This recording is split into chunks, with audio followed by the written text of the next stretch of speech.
नसारे तेरी चहल पहल पर अज़र व ईद रबीउल अव्वल सवाए इब्लीस के जहां में सब ही मनाती हैं खुशियाँ नहमदुहु व नसल्ली अला रसूलिल करीम अम्मा बाद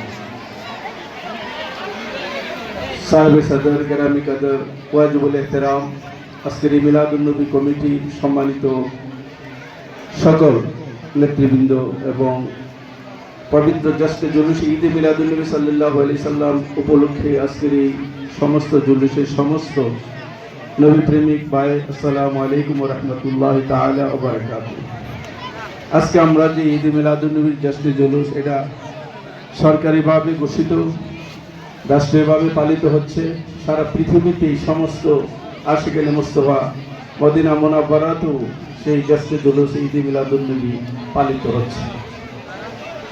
ঈদ মানে খুশি। আমরা ঈদ মিলাদুন নবী করে এটার অনেকে আমার ছোট ভাই বুরহান বলছে যেটা বিনা দলিলেই যায়, আর দলিলে তো এটা শেষই করা যায় না। কোরআনের পরে সবচেয়ে বড় কিতাব যেটা সেটা হচ্ছে বুখারী শরীফ। বুখারী শরীফের কিতাবুন নেকার মধ্যে একটা হাদিস আছে যে রাসূল পাক সাল্লাল্লাহু আলাইহি সাল্লাম যেদিন দুনিয়াতে জন্ম নিয়েছেন এদিন আবু লাহাব নবীর আপন চাচা তার দাসী সয়বাকে বলছে, যাও তো আমার মা মরহুম আব্দুল্লাহ গড়ে ওনার স্ত্রী প্রসবের সময় তুমি গড়ে যাও ওনার খেদমতের জন্য। তো সোয়াইবা এই মুহূর্তে যাইয়া আবু লাহাবের দাসী সোয়াইবা যাইয়া নবী পাক সাল্লাল্লাহু আলাইহি সাল্লামের আম্মা মা আমেনার ঘরের মধ্যে প্রবেশ করলেন। তখন দেখলেন যে নবী পাক দুনিয়াতে তশরিফ আনলেন। তশরিফ হওয়ার পরে এই খবরটা দেওয়ার জন্য সোয়াইবা দ্রুতভাবে আসছে। আয়সা দেখে আবু জাহেল আবু লাহাব তার দরবারের মধ্যে বসা, অনেক লোকজন নিয়ে মিটিং করতেছে। সোয়াইবা দিকে বলতেছে যে মনিব আপনাকে একটা খুশির সংবাদ দিব। কিসের সংবাদ? না সুখের সংবাদ? খুশির সংবাদ দিব। কে বলতেছে? সোয়াইবা বলতেছে। আবু লাহাব বলছে আমাকে কি খুশির সংবাদ দিবে? আপনার ভাই মরহুম আব্দুল্লাহ একজন ছেলে সন্তান জন্ম নিয়েছে। আবু লাহাব খুশি হয়ে দাঁড়ায় গেছে। দাঁড়ানোর সময় আমাদের দেশে কোনো ছেলে মেয়ে জন্ম হলে নানার কাছে গিয়া আপনার তো নাতি হয়েছে, তো পর থেকে 10টা বাইর করে 20টা টাকা দিয়ে দেয়। এই যে আমাদের সুলাইমান মেম্বার সাহেব ওনার নাতি বা কেউ যদি হয়ে থাকে তো উনি খুশি হয়ে পকেট থেকে 500 টাকা দিয়ে দিল। এরকম আছে না অনেকেই? নাতির খবর শুনে 10 টাকা 20 টাকা যার কাছে যা থাকে দিয়ে দেয়।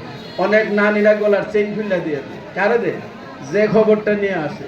এখন সিজারের সময় হসপিটালে যদি আয়া নাতি কুলি নিয়ে আয়সা বলে যে আপনার একজন নাতি হয়েছে, পকেট থেকে 500 টাকা বাইর করে ওই আয়াকে দেয়। কেন? খুশির সংবাদ। আবু লাহাব ওই মুহূর্তে কি দিবে খুশির ঠেলা কিছু না বলতে পারা।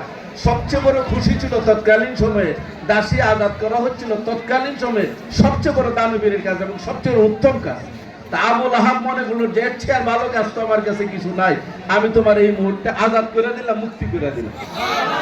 মুক্তি করার সময় ঠিক তার এই আঙ্গুলটা দিয়া এই আঙ্গুলটা উড়াইয়া দেখাইছিল। কি দেখাইছিল? এই আঙ্গুলটা দিয়া দেখাইছিল আমি তোমাকে আজাদ করে দিলাম। হাদিসটা সবাই জানে, কিন্তু হাদিসের মধ্যে একটা নকতা শুনে এই আঙ্গুলটা ইশারা দেওয়ার পরে আবু লাহাব নবীর উপরে ঈমান আনে নাই। তার উপরে নাজিলকৃত সূরা নাজিল হয়েছে সূরা লাহাব, যেখানে এতটাই লাঞ্ছিত অবস্থায় তার মৃত্যুবরণ হয়েছে। মৃত্যুর পরে তার ছেলে পর্যন্ত তার লাশের কাছে যায় নাই, লাঠি দিয়া লাশটাকে জমিনের নিচে ফেলে দিয়েছে, হাত ধরে নেয়। সে আবু লাহাব মৃত্যুর পরে তার আপন ভাই হযরত আব্বাস রাদিয়াল্লাহু তাআলা আনহু, যিনি নবীজির সাহাবী, তিনি স্বপ্নে দেখলেন আবু লাহাব। তো জিজ্ঞাসা করতেছে তোমার কি অবস্থা, বর্তমান কোন অবস্থায় আছো? তুমি তো ঈমানের সাথে মৃত্যুবরণ করো নাই, আর নবীজির সাথে তো সবচেয়ে দুশমনী করেছো। আমি তো খুব খারাপ অবস্থায় আছি, উপরেও আগুন, নিচেও আগুন, ডাইনেও আগুন, বামেও আগুন, চতুর্দিকে শুধু আগুন আর আগুন। সোমবার যে দিনটা আসে এই দিনে আমার এই আঙ্গুল দিয়ে একটা দুধের শরবের নহর আসে, আর এটা আমার মুখের মধ্যে দিলে ওই যত কষ্ট আছে ওই দিনের জন্য আমার ঠান্ডা হয়ে যায়। এই যে শান্তিটা এটা কে দান করছে? আল্লাহ দিয়েছে কিনা? কবরে আযাব দেখে আল্লাহ না? আবার এই যে সুখ দিয়েছে তাকে মুক্তি করে দিয়েছে একদিনের জন্য, এটা কে করেছে? খুব মনোযোগ, কে করেছে? আল্লাহ কি খুশি হইয়া করছে না বেজার হইয়া করছে? আল্লাহ কি রাজি না বেজার? আবু লাহাব যে একজন নারীকে নবীর আগম জন্মতে খুশি হইয়া মাফ করে দিছে, এতে আল্লাহ খুশি না বেজার? আবু জাহেলের উপরে আল্লাহ খুশি না বেজার? আল্লাহ আবু লাহাবের উপরে খুশি না, আল্লাহ আবু লাহাবের উপরে লানত দিয়েছে, কিন্তু নবীজির খুশির কারণে দোস্ত আমি তো তার উপরে আযাব চিরদিনই দিব, কিন্তু একটি মাত্র কারণ তোমার আগমনে সেই খুশি হয়েছে, আমি আল্লাহ এই কাজটা খুব পছন্দ করেছি, আমার কাছে ভালো লাগছে। কাঠটা কাফের হোক, কিন্তু একদিনের জন্য অন্তত তারা আমি নাজাত করে দেব। আচ্ছা, কাঠটা কাফের বেঈমানের একটা আমল আল্লাহর কাছে পছন্দ হয়েছে, আমলটা দেখেন, আমলটা আল্লাহর কাছে পছন্দ কিনা এটা দেখেন, কে করছে এটা দেখেন আমার দরকার। আল্লাহ এটা ভালো মনে পছন্দ করেছি কিনা, আল্লাহর কাছে যেটা পছন্দ হয়েছে এটা আল্লাহ রাজি। আমরা যে মিলাদুন নবী করতেছি এটা আবু লাহাবও খুশি করুক না করুক সেটা আমাদের দেখার বিষয় না, দেখার বিষয় হলো এটা আল্লাহ পছন্দ করেছে। কারণ তারা দলিল হইলো যে এটা মিলাদুন নবী আবু লাহাবে পালন করবে, করুক আবু লাহাবে পালন, আমরা আবু লাহাবের কথা বলবো না, আমরা বলবো এটা আল্লাহ খুশি হয়েছে কিনা আমরা চাই, আমরা তো আল্লাহর খুশি রাজি করতে চাই।